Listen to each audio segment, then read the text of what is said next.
ದಾವಣಗೆರೆ ಬೆಣ್ಣೆ ದೋಸೆಯ ಇತಿಹಾಸ ತಿಳಿಯಬೇಕೆ? ದಾವಣಗೆರೆಯ ಸುಪ್ರಸಿದ್ಧ ಬೆಣ್ಣೆ ದೋಸೆಯ ಇತಿಹಾಸ ತಿಳಿಸಿಕೊಟ್ಟ ಹಿರಿಯ ಪತ್ರಕರ್ತರು, ವ್ಯಂಗ್ಯ ಚಿತ್ರಕಾರರು ಹಾಗೂ ಮಾರ್ಗದರ್ಶಕರು ಆದಂಥ ಡಾಕ್ಟರ್ ಎಚ್.ಬಿ. ಮಂಜುನಾಥ್ ಸರ್ ಇವರಿಂದ ದಾವಣಗೆರೆ ಬೆಣ್ಣೆ ದೋಸೆ ವಿವರ. ವರದಿ ಶಿವಯೋಗಿ ಹಿರೇಮಠ ಜೆಸಿ. ದಾವಣಗೆರೆ ಬೆಣ್ಣೆ ದೋಸೆ ರುಚಿ ಅಂತೂ ಅದ್ಭುತವಾಗಿದೆ. ಆದ್ರೆ ಇದು ಶುರುವಾಗಿದ್ದು ಹೇಗೆ, ಈ ಬೆಣ್ಣೆನೆ ಹಾಕೋ ಐಡಿಯಾ ಬಂದಿದ್ದು ಹೇಗೆ ಅಂತ ನೀವು ಹೇಳಿ. ಅದನ್ನೆಲ್ಲ ನಿನಗೆ ಹೇಳ್ತೇನೆ. ದೋಸೆ ತಿಂತಾ ಇರು, ಹೇಳ್ತೇನೆ. ಮನದಾಳದ ಉಲ್ಲಾಸದಿ ಕುಂತಲ್ಲು ನೀನೆ, ನಿಂತಲ್ಲು ನೀನೆ, ಎಲ್ಲೆಲ್ಲೂ ನೀನೆ ಸಾಕ್ಷಿ. ದಾವಣಗೆರೆ ಬೆಣ್ಣೆ ದೋಸೆ ಪ್ರಾರಂಭ ಆಗಿದ್ದು ಹೇಗೆ, ಅದನ್ನು ಮಾಡೋದಕ್ಕೆ ಐಡಿಯಾ ಹೇಗೆ ಬಂತು ಅಂತ ಕೇಳಿದೆಯಲ್ಲ, ಅದನ್ನ ಹೇಳ್ತಾ ಇದ್ದೀನಿ.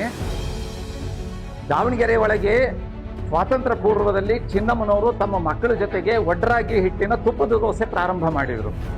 ಅವರ ಮಕ್ಕಳಾದ ಶಾಂತಪ್ಪ ಮತ್ತು ಮಹದೇವಪ್ಪನವರಿಗೆ ಏನಾದರೂ ಹೊಸದು ಮಾಡಬೇಕು ಅನಿಸಿತು. ಅವರು ಅಕ್ಕಿಯ ದೋಸೆಯನ್ನ ಯಾಕೆ ಮಾಡಬಾರ್ದು, ಅಕ್ಕಿ ಉದ್ದನ್ನ ಬಳಸಿ ಅಂತ ಪ್ರಾರಂಭ ಮಾಡಿದರು. ಅದು ಸಹ ತುಪ್ಪದ ದೋಸೆ ಆಗಿತ್ತು. ಒಂದು ದಿವಸ ಗ್ರಾಹಕರು ತುಂಬ ಇರುವಾಗ, ವ್ಯಾಪಾರ ನಡೀತಿರುವಾಗ ತುಪ್ಪ ಖರ್ಚಾಗಿ ಬಿಡ್ತು, ಆದರೆ ಬೆಣ್ಣೆ ಇತ್ತು.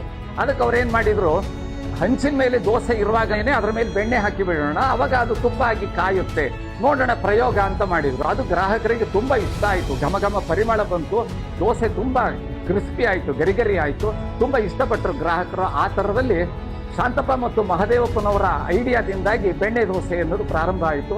ಇದನ್ನೆಲ್ಲ ನಾನೀಗ ಆ ಬೆಣ್ಣೆ ದೋಸೆಯನ್ನ ಮಾಡಿದ ಆ ಮೂಲ ಪುರುಷರು ಶಾಂತಪ್ಪನವರ ಹಳೆಯ ಹೋಟೆಲಲ್ಲೇ ನಿಂತು ಹೇಳ್ತಾ ಇದ್ದೇನೆ.